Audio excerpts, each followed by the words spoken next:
வேத ஆராய்ச்சி நேயர்களாகிய உங்களுக்கு எங்கள் அன்பின் வாழ்த்துக்கள். இந்த நிகழ்ச்சியிலே ஆதியாகமம் 11ஆம் அதிகாரம் 27ஆம் வசனம் முதல் 12ஆம் அதிகாரம் 6ஆம் வசனம் வரை சிந்திக்க வேண்டும்.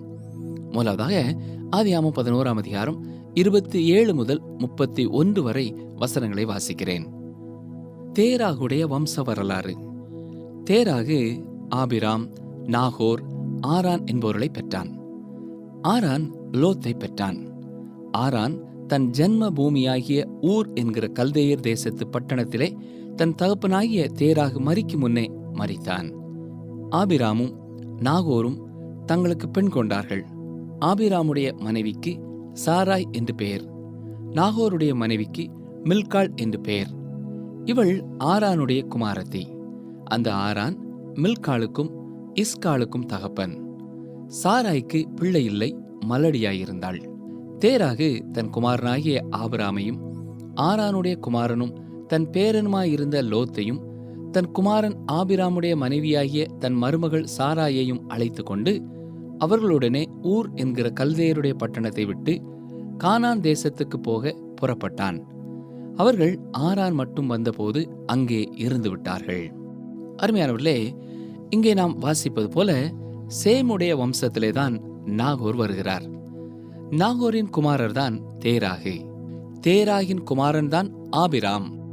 27ஆம் வசனம் முதல் தேராகின் வம்ச வரலாறு என்று வாசித்தோம். இவர்கள் ஆரான் என்ற ஜென்ம பூமியிலே ஊர் என்கிற கல்தேயரின் பட்டணத்திலே வசித்து வந்தார்கள். ஆபிராமுடைய குடும்பத்திலே ஆபிராம், நாகோர், ஆரான் என்பவர்களை பார்க்கிறோம்.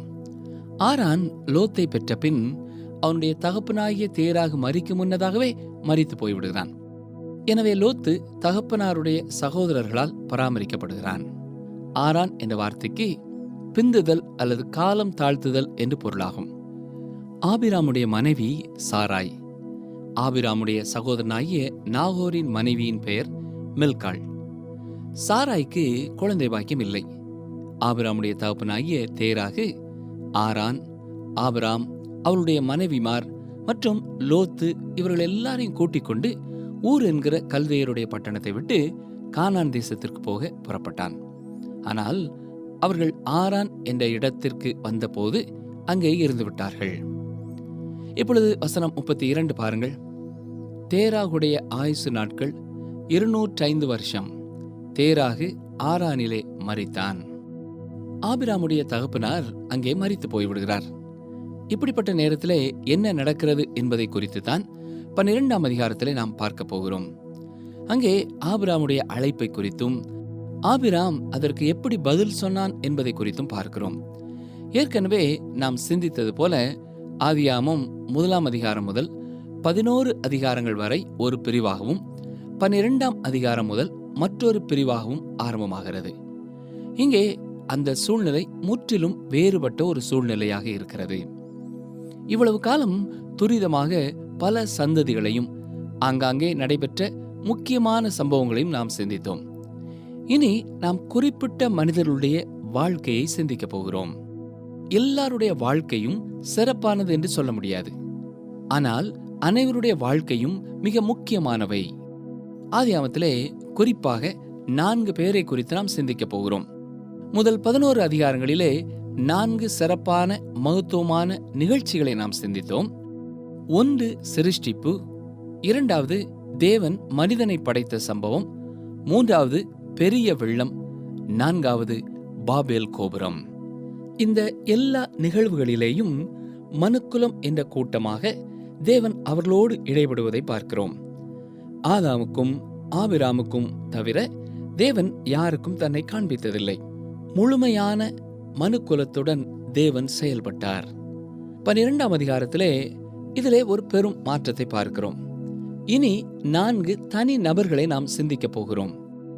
தேவன் நிகழ்வுகளின் மூலமாக இடைப்படுகிறவராக அல்ல, தனி மனிதனிடத்திலே அவர் இடைப்படுகிறவராக அந்த மனிதன் மூலமாக ஒரு தேசத்தையே உருவாக்குவதையும் நாம் பார்க்கிறோம். ஆதியாகமம் 12ஆம் அதிகாரம் முதல் 23ஆம் அதிகாரம் வரை விசுவாசிகளின் தகப்பனாகிய ஆபிரகாமை குறித்து பார்க்கிறோம். தொடர்ந்து 24 முதல் 26 வரை ஈசாக்கை குறித்தும், 27 முதல் 36 வரை யாக்கோபை குறித்தும், ஆதியாகமம் 37ஆம் அதிகாரம் முதல் 50வது அதிகாரம் வரை யோசேப்பின் பாடுகளை குறித்தும் அவன் மகிமை அடைவதை குறித்தும் பார்க்க போகிறோம். வேத வசனங்களை நாம் புரிந்து கொள்வதற்கு இந்த 4 முற்பிதாக்களின் வாழ்க்கையும் மிக மிக முக்கியமானது. ஒரு சந்ததியோடு கூட தேவன் செயல்படுவதில்லை என்பதை இங்கே தேவன் வெளிப்படுத்துகிறார். ஏதேன் தோட்டத்திலே ஆதாம் ஏவாளின் பாவத்தை தொடர்ந்து காயின் செய்த பாவத்தை நாம் வாசிக்கிறோம். அவனுடைய பாவம் என்ன? பெருமை. அவன் தேவனுக்கு கொண்டு வந்த காணிக்கையை குறித்து உள்ளத்திலே பெருமை உள்ளவனாக காணப்பட்டான். இதுதான் அவன் சகோதரனுடைய காணிக்கை ஏற்றுக்கொள்ளப்பட்ட பொழுது அவனுக்கு கோபத்தை உண்டு பண்ண காரணமாயிருந்தது. இந்த பெருமையானது அவனது சொந்த சகோதரனையே கொலை செய்ய அவனை வழிநடத்தினது. அடுத்ததாக, மாம்ச இச்சையின் காரணமாகவே தேவன் பெரிய வெள்ளத்தை அனுப்பினார். மனிதனுடைய செயல்கள் மட்டுமல்ல, அவனுடைய எண்ணங்களிலேயும் அவன் மாம்சத்தை திருப்திப்படுத்தக்கூடிய காரியத்தையே சிந்தித்துக் கொண்டிருந்தான். அந்த மனுக்குலத்தை அழிக்க தேவன் பெருவெள்ளத்தை கொண்டு வர சித்தமானார். அதை செய்து முடித்தார்.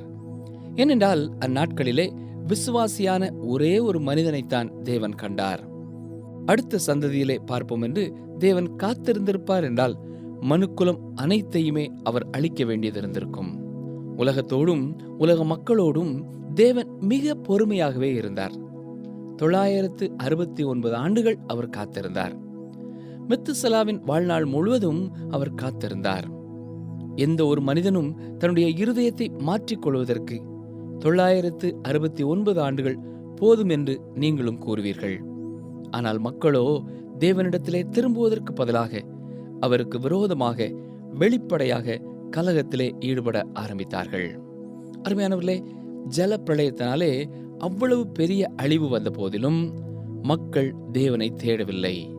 அவர்கள் என்ன செய்தார்கள்? பாபேலின் கோபுரத்தை கட்டினார்கள். பாபேல் கோபுரத்தின் நிகழ்வுக்கு பின்னர் தேவன் கூட்டமாக ஜனங்களை கவனிப்பதை விட்டுவிட்டு தனி மனிதனை தெரிந்து கொள்ள சித்தமானார். அந்த தனி மனிதன் மூலமாக ஒரு தேசத்தை உருவாக்க திட்டமிட்டார். அந்த தேசத்து மக்களுக்கு தேவன் தன்னை வெளிப்படுத்தவும், அந்த சந்ததி மூலமாக இந்த உலகத்திற்கு ஒரு இரட்சகரை அனுப்பவும் அவர் சித்தமானார். அந்நாட்களிலே இதுவே அவருக்கு ஒரு சிறந்த வழியாக காணப்பட்டது. தேவன் எப்பொழுதுமே சிறந்த ஒரு காரியத்தை தான் செய்வார். இதை குறித்து நாம் அவரை திட்டமாக நம்பலாம். தேவன் ஆபிரகாமை தெரிந்து கொள்ளும் பொழுது விசுவாசமுள்ள ஒரு மனிதனை அவர் தெரிந்து கொண்டார். ஆபிரகாமை குறித்து யார் கற்றுக்கொண்டாலும் அவனை அளக்கும் பொழுது அவர் சிறந்தவராகவே காணப்படுகிறார். இந்த பூமியிலே வாழ்ந்த மனிதர்களுக்குள்ளெல்லாம் மிகச் சிறந்தவர் என்று சொல்லலாம். இந்த நாட்களிலேயும் சிறப்பான மனிதர்களை எப்படி நாம் கண்டுகொள்வது? அந்த மனிதன் பெயர் பெற்றவராக இருக்க வேண்டும். ஆம், ஆபிரகாம் அந்நாட்களின் உலகத்திலேயே பெயர் பெற்றவனாக இருந்தான். இந்த உலகத்திலே இன்று காணப்படுகிற சமயங்களிலும் கூட 3 சமயங்கள் ஆபிரகாமை பின்னோக்கி பார்க்கிறது. ஒன்று யூத சமயம், இரண்டாவதாக இஸ்லாம் சமயம், மூன்றாவதாக கிறிஸ்தவ சமயம். எத்தனையோ செய்தித்தாட்களிலே முதல் பக்கத்திலே வருகிற பெயர்களை நீங்கள் அறிந்திருப்பதை விட ஆசியாவிலேயும் ஆப்பிரிக்க கண்டத்திலேயும் எண்ணற்ற மக்கள் ஆபிரகாமை குறித்து அறிந்திருக்கிறார்கள். ஆம், ஒரு மனிதன் சிறந்தவன் என்றால் அவன் பெயர் பெற்றவனாக இருப்பான். எல்லாருக்கும் அறிமுகமானவனாகவும் இருப்பான். அதுதான் ஆபிரகாம். இரண்டாவதாக, ஒரு சிறந்த மனிதன் என்று சொல்லும் பொழுது அவன் சிறப்பான குணநலன்களை உடையவனாய் இருப்பான். தாராள மனதுள்ளவனாய் இருப்பான். ஆபிரகாமை பார்க்கிலும் தாராள மனதுள்ள யாரையாவது உங்களுக்கு தெரியுமா? அப்படிப்பட்ட யாராவது இந்த உலகத்தில் இருப்பார்கள் என்று எண்ணி பார்க்க முடியுமா? முடியாது, இல்லையா? ஆபிரகாமின் சகோதரனுடைய மகனான லோத்துவின் வேலைக்காரர்களுக்கும் ஆபிரகாமின் வேலைக்காரர்களுக்கும் ஒரு முறை பிரச்சனை வந்த பொழுது லோத்து எதை தெரிந்து கொள்வானோ அதை விட்டுவிட்டு மற்றதை ஆபிரகாம் தெரிந்து கொள்வேன் என்று விட்டுக் கொடுத்தார். சரி, சிறப்பான மனிதனுக்கான 3வது அடையாளம் என்னவென்றால், அந்த மனிதன் ஒரு சிறப்பான காலகட்டத்திலே வாழ்ந்தவனாய் இருக்க வேண்டும். சிறப்பான காலகட்டத்திலே வாழும் ஒரு சிறந்த மனிதன் பெயர் பெற்றவனாகிறான். ஆபிரகாமுடைய வாழ்க்கையை பொறுத்த மட்டிலேயும் இதுவே உண்மை. நாம் பார்த்த இந்த 3 காரியங்களை குறித்து உலகமும் இன்று ஏற்றுக்கொள்ளும். ஆனால் நான்காவதாக நான் சொல்ல போகும் ஒரு காரியத்தை உலகம் ஒத்துக்கொள்ளாது. அருமையானவர்களே, இந்த உலகத்திலே சிறந்த ஒரு மனிதன் இருக்க வேண்டும் என்றால் அவன் சிறந்த விசுவாச மனிதனாய் இருக்க வேண்டும். எல்லா சிறப்பான மனிதர்களும், கிறிஸ்துவை அறியாதவர்களும் கூட ஏதோ ஒரு குறிப்பிட்ட காரியத்திலே நம்பிக்கை உள்ளவர்களாக காணப்படுவார்கள். தேவனே கூறியிருக்கிறார், ஆபிரகாம் ஒரு சிறந்த விசுவாசி. வேதத்திலே பல இடங்களிலே ஆபிரகாம் தேவனை விசுவாசித்தான், அது அவனுக்கு நீதியாக எண்ணப்பட்டது என்று சொல்லப்பட்டிருக்கிறது. சரி, தொடர்ந்து நாம் ஆபிரகாமுடைய வாழ்க்கையை பார்க்கும் பொழுது 7 முறை தேவன் ஆபிரகாமுக்கு காட்சி கொடுக்கிறார். ஒவ்வொரு முறையும் அவருடைய விசுவாசத்தை வளரச் செய்யும்படியாய் அவ்வாறு செய்தார். இவ்வாறு நான் கூறுவதனாலே அவன் பரிபூரணமானவன், எந்த குறைவும் இல்லாதவன் என்று கூறிவிட முடியாது. பல சமயங்களிலே ஆபிரகாமும் தன்னுடைய வாழ்க்கையிலே தவறியிருக்கிறார். தேவன் 4 பரீட்சைகளை அவருக்கு வைத்தார். 4லேயும் அவர் தோல்வியுற்றார். ஆனாலும் சீமோன் பேதுருவை போல எழுந்து தேவனோடு தனக்கு இருந்த உறவை புதுப்பித்துக் கொண்டார். அருமையான சகோதரனே, சகோதரியே, தேவன் உங்களுடைய இருதயத்தையும் உங்களுடைய வாழ்க்கையையும் தொட்டிருப்பார் என்றாலும் நீங்கள் விழுந்து போகலாம். ஆனால் நிச்சயமாக எழும்பி ஓடும் ஒரு விசுவாசியாக இருப்பீர்கள். நீங்களும் ஆண்டவரை நேசித்து விசுவாசிக்கும் ஒருவராய் இருப்பீர்கள் என்றால் தொடர்ந்து உங்களுடைய விசுவாசத்தை காத்துக்கொள்ள உங்களை அர்ப்பணியுங்கள். ஒரு காலத்திலே நான் அப்படி இருந்தேன், இப்படி இருந்தேன் என்று சொல்வதை விட, இன்று நான் ஆண்டவருடைய பிள்ளையாய் இருக்கிறேன், பரிபூர்ணமாக அவரையே எல்லா காரியங்களிலேயும் விசுவாசிக்கிறேன் என்று சொல்வதுதான் சிறந்தது. ஒருவேளை நீங்கள் பின்வாங்கி போன நிலைமையிலே இன்று இருப்பீர்கள் என்றால், எத்தனை முறை நான் தீர்மானம் செய்து விட்டேன், எத்தனை முறை நான் முயற்சித்து விட்டேன் என்று எண்ணி கவலையோடு இருப்பீர்கள் என்றால் கலங்காதிருங்கள். ஆண்டவருக்கும் உங்களுக்கும் உள்ள உறவு உண்மையானதாக இருக்கும் என்றால் நீங்கள் உறுதியோடு மீண்டுமாக அவருடைய கரத்தை பற்றி கொள்ளலாம். சரி, இப்பொழுது ஆபிரகாமை தேவன் அழைப்பதை குறித்தும் ஆபிரகாமுக்கு தேவன் கொடுக்கும் வாக்கை குறித்தும் பார்க்க போகிறோம். ஆதியாகமம் 12ஆம் அதிகாரம் முதல் 3 வசனங்களிலேயும் தேவன் ஆபிரகாமுக்கு கொடுக்கிற 3 வாக்குறுதிகளை நாம் பார்க்கிறோம். இது வேத புத்தகத்தின் மிக முக்கியமான ஒரு பகுதி. இந்த வாக்குறுதிகளை விவரமாக சொல்வதுதான் வேதத்தின் மற்ற பகுதிகள். கவனிங்கள், வாசிக்கிறேன். ஆதியாகமம் 12ஆம் அதிகாரம் முதல் 3 வசனங்கள். கர்த்தர் ஆபிராமை நோக்கி, நீ உன் தேசத்தையும் உன் இனத்தையும் உன் தகப்பனுடைய வீட்டையும் விட்டு புறப்பட்டு நான் உனக்கு காண்பிக்கும் தேசத்துக்கு போ. நான் உன்னை பெரிய ஜாதியாக்கி உன்னை ஆசீர்வதித்து உன் பேரை பெருமைப்படுத்துவேன். நீ ஆசீர்வாதமாய் இருப்பாய். உன்னை ஆசீர்வதிக்கிறவர்களை ஆசீர்வதிப்பேன், உன்னை சபிக்கிறவனை சபிப்பேன். பூமியில் உள்ள வம்சங்கள் எல்லாம் உனக்குள் ஆசீர்வதிக்கப்படும் என்றார். முதல் வாக்குத்தத்தம் நிலத்தை குறித்தது. உனக்கு கொடுக்க போகிற ஒரு தேசத்தை காண்பிக்கிறேன் என்று சொல்கிறார். இரண்டாவதாக, உன்னை ஒரு பெரிய ஜாதியாக்குவேன் என்கிறார். மூன்றாவதாக, பூமியில் உள்ள வம்சங்கள் எல்லாம் உனக்குள் ஆசீர்வதிக்கப்படும் என்றார். அருமையானவர்களே, ஒருவேளை தேவன் கொடுத்த இந்த 3 வாக்குறுதிகளையும் நிறைவேற்றினாரா என்று நீங்கள் கேட்கலாம். ஆம், ஒரு குறிப்பிட்ட ஜாதியாக இந்த உலகத்திலேயே நீண்ட காலம் தொடர்ந்து வாழ்ந்து கொண்டிருக்கிற ஒரு சந்ததி என்றால் அது ஆபிரகாமுடைய சந்ததிதான். எல்லா மனுக்குலத்திற்கும் ஆபிரகாம் ஆசீர்வாதமானவனாக இருக்கிறானா? ஆம், ஆண்டவராய் இயேசு கிறிஸ்துவின் மூலமாக ஆபிரகாம் சகல உலகத்திற்கும் ஆசீர்வாதமானவனானான். தேவன் கொடுத்த 3வது வாக்குறுதியிலே 2ஐ நிறைவேற்றிவிட்டார். ஆனால் அவர் கொடுத்த முதல் வாக்குறுதி, அதாவது ஆபிரகாமுக்கு கொடுக்க போறேன் என்று சொன்ன தேசத்தை இன்னமும் கொடுக்கவில்லை. சொல்ல போனால் ஒரு பெரு விரல் நிலத்தளவே அவர்கள் வைத்திருக்கிறார்களே அன்றி அவர்கள் தேவன் வாக்குப்படி முழுமையையும் இன்றைக்கு பெற்றுக்கொள்ளவில்லை. தேவன் ஏற்கனவே கூறியிருக்கிறார், அவர்கள் கீழ்ப்படிய முடியாதவர்களாயிருந்தால் அந்த தேசத்திலே குடியிருக்க முடியாது என்று சொன்னார். எனவே அவர்கள் தேவனை விட்டு தூரம் போனபடினாலே அங்கிருந்து அவரே அவர்களை துரத்தி விட்டு விட்டார். தேவன் நல்ல வாக்குறுதிகளை கொடுக்கவில்லை என்று சொல்ல முடியாது. அவர் கூறியதை அவர் செய்கிறார். நாள் ஒன்று வரும், அன்று இஸ்ரவேல் ஜனங்கள் எல்லாரையும் அவருடைய தேசத்திலே அவர் வைக்கப் போகிறார். அந்நாளிலே ஆபிரகாமுக்கு தேவன் வாக்கு கொடுத்த அத்தனை நிலப்பரப்பையும் அவர்கள் உடையவர்களாயிருப்பார்கள். ஆபிரகாமின் சந்ததியினர் உச்ச கட்டத்திலே இருக்கும் பொழுது கூட 30,000 சதுர மைல்களை உடையவர்களாகத்தான் இருந்தார்கள். ஆனால் தேவன் அவர்களுக்கு கொடுத்தது அவை மட்டுமல்ல, 300,000 சதுர மைலாகும். தேவனுடைய கட்டளைப்படியும் தேவன் குறித்த நேரத்திலேயும் அதை அவர்கள் பெற்றுக்கொள்வார்கள். இதற்காக உலகத்தில் உள்ள எந்த நாடும் எந்த அமைப்பும் அவர்களுக்கு உதவி செய்ய முடியாது. தேவன் ஏற்ற வேளையிலே செயல்படுவார். சரி, தேவன் கொடுத்த 3 வாக்குத்தத்தத்தின் அடிப்படையிலே ஆபிராம் என்ன செய்தார் என்பதை நாம் பார்க்க வேண்டும். முதல் வசனத்திலே கர்த்தர் ஆபிராமை நோக்கி, உன் தேசத்தையும் உன் இனத்தையும் உன் தகப்பனுடைய வீட்டையும் விட்டு புறப்பட்டு நான் உனக்கு காண்பிக்கும் தேசத்திற்கு போ என்று சொன்னார். கல்தேயருடைய தேசமாகிய ஊர் என்னும் இடத்திலிருந்து தேவன் அவனை அழைத்தார். இதை குறித்து அப்போஸ்தலர் நடபடிகளின் புஸ்தகம் 7ஆம் அதிகாரம் 2 முதல் 4 வசனங்களிலேயும் நாம் பார்க்கிறோம். கவனியங்கள், வாசிக்கிறேன். அப்போஸ்தலர் நடபடிகளின் புஸ்தகம் 7ஆம் அதிகாரம் 2 முதல். அதற்கு அவன், சகோதரரே, பிதாக்களே, கேளுங்கள். நம்முடைய பிதாவாகிய ஆபிரகாம் காரானூரிலே குடியிருக்கிறதற்கு முன்னமே மெசொப்பொத்தோமியா நாட்டிலே இருக்கும்போது மகிமையின் தேவன் அவனுக்கு தரிசனமாகி, நீ உன் தேசத்தையும் உன் இனத்தையும் விட்டு புறப்பட்டு நான் உனக்கு காண்பிக்கும் தேசத்துக்கு வா என்றார். அப்பொழுது அவன் கல்தேயர் தேசத்தை விட்டு புறப்பட்டு காரானூரிலே வாசம் பண்ணினான்.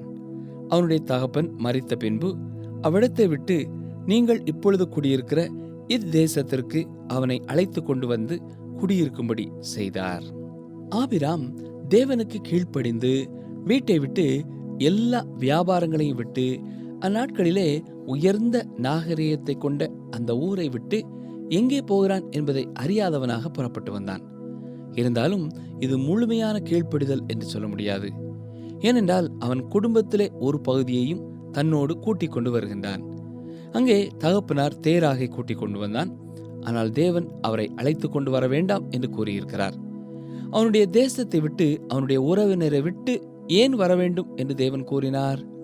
இதற்கான விடையை யோசுவாவின் புத்தகத்திலே நாம் பார்க்கிறோம். யோசுவா 24ஆம் அதிகாரம் 2ஆம் வசனத்தை பாருங்கள். அப்பொழுது யோசுவா சகல ஜனங்களையும் நோக்கி, இஸ்ரவேலின் தேவனாய கர்த்தர் சொல்கிறது என்னவென்றால், பூர்வத்திலே உங்கள் பிதாக்களாகிய ஆபிரகாமுக்கும் நாகோருக்கும் தகப்பனான தேராக என்பவன் நதிக்கு அப்புறத்திலே குடியிருந்த போது அவர்கள் வேறே தேவர்களை சேவித்தார்கள். ஆம், ஆபிரகாமும் ஒரு காலத்திலே விக்கிரக வணக்கம் செய்கிறவனாக இருந்தான். தேவன் மனுக்குலத்தை மீட்கும்படியாக இவ்வாறு செயல்பட துவங்கினார். வேறு ஒரு வழி என்னவென்றால், உலகத்திலே உள்ள அத்தனை பேரையும் மீண்டுமாய் அழிக்க வேண்டும். ஆம், அதை அவர் செய்யவில்லை. அன்று அவர் அவ்விதமாக செய்திருந்தால் இன்று நாம் உலகத்திலே இருக்க மாட்டோம். ஒவ்வொரு முறையும் பாவமான ஜனக்கூட்டத்தை அழித்திருப்பார் என்றால் அது மிக வித்தியாசமானதாக இருந்திருக்கும். ஏனென்றால் நானும் நீங்களும் பாவிகளாகவே பிறந்தோம். நாம் ஆண்டவருக்கு அதிகமாக நன்றி செலுத்த வேண்டும். ஏன் தெரியுமா? அவர் இரக்கமும் கிருபையும் உள்ளவர். பாவிகளை அவர் ரட்சிக்கிறவர். இனி வேத வசனங்களை தொடர்ந்து நாம் பார்க்கும் பொழுது ஆபிராமை ஆபிராம் என்றே கூறுவோம்.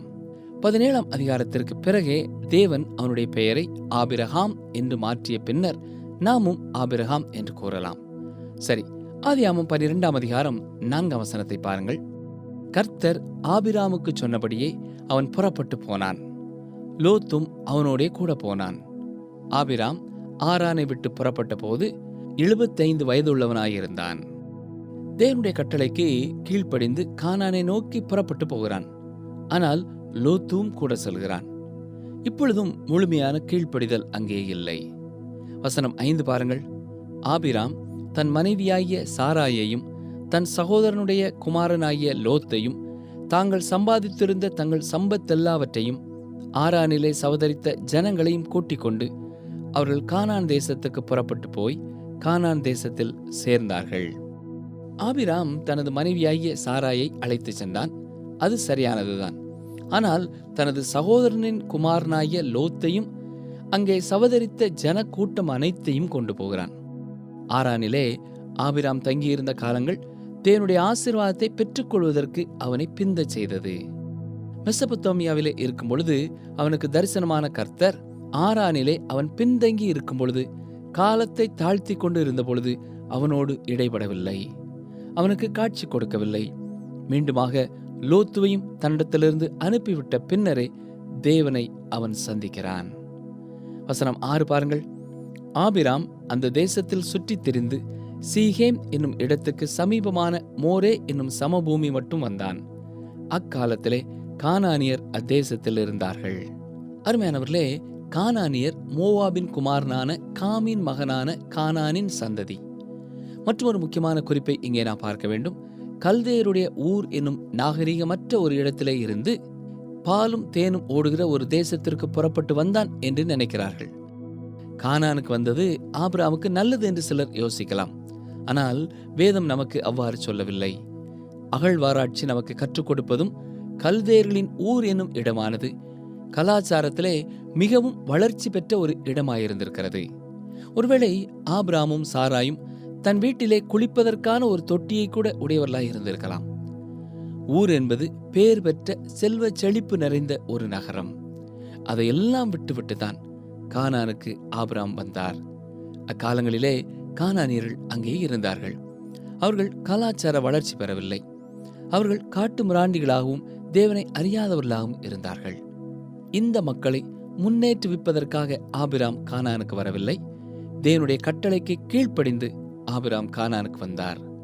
இப்பொழுது அவர் கீழ்ப்படிந்து வந்ததினாலே என்ன நடந்தது என்பதை குறித்து அடுத்த நிகழ்ச்சியிலே பார்ப்போம். ஜெபிப்போமா? எங்களை அதிகமாக நேசிக்கிற எங்கள் அன்பின் ஆண்டவரே, ஆபிரகாமுடைய வாழ்க்கையை சிந்திக்க துவங்கி இருக்கிற நாங்கள் ஆபிரகாமை போல விசுவாச வீரர்களாக மாறத்தக்கதாக ஒவ்வொரு நாளும் நீர் எங்களோடு இடைபட வேண்டும் என்று சொல்லி நாங்கள் ஜெபிக்கிறோம். கர்த்தாவே, உம்மை அறியாத சூழ்நிலையிலே நீர் ஆபிரகாமை பேர் சொல்லி அழைத்து பிரித்தெடுத்தது போல எங்களிலேயும் யார் யாரை நீர் பேர் சொல்லி அழைத்து பிரித்தெடுக்க சித்தமாயிருக்கிறீரோ அவர்கள் ஒவ்வொருவரும் உம்முடைய சத்தத்தை தெளிவாய் கேட்க உதவி செய்யும். இயேசு கிறிஸ்துவின் நாமத்தினாலே தாழ்மையோடு கேட்கிறோம் பிதாவே, ஆமேன்.